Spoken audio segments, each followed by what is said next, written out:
Hey everyone, and welcome back to my channel Electrick, your go-to hub for mastering electrical engineering one spark at a time.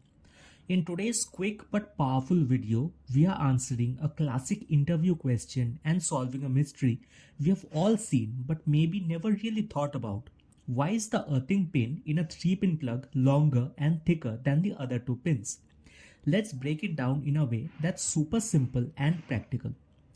Before diving into the why, let's understand the what. A 3-pin plug has 3 pins: live or hot pin, neutral pin, and the earth or ground pin. The live pin carries current to your device, the neutral pin completes the circuit, and the earth pin is all about safety. So, why is the earth pin thicker? The earth pin is thicker to ensure two key things. It can carry large fault currents safely. In case of a short circuit or insulation failure, it provides a low resistance path to the ground, and it physically won't fit into the live or neutral socket. This prevents anyone from accidentally inserting the plug incorrectly. Now, why is the earth pin longer? This is where safety gets smart.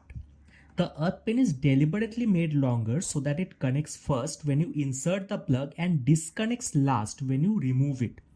This ensures the device is earthed before any current flows and remains earthed until all current stops flowing. This is one of those small design features with a big safety impact, and trust me, it's a popular interview question too. If you ask this question, just say the earthing pin is longer and thicker to ensure the device is safely grounded before power is connected and to handle higher fault currents without risk. Simple, smart, and effective. Now you know why that big guy in the 3-pin plug gets all the attention. If you found this helpful, don't forget to like, subscribe, and hit the bell icon so you never miss out on more smart and simplified explanations. Got more questions or want us to cover a specific interview topic? Drop it in the comments below. Thanks for watching, and I'll see you in the next one.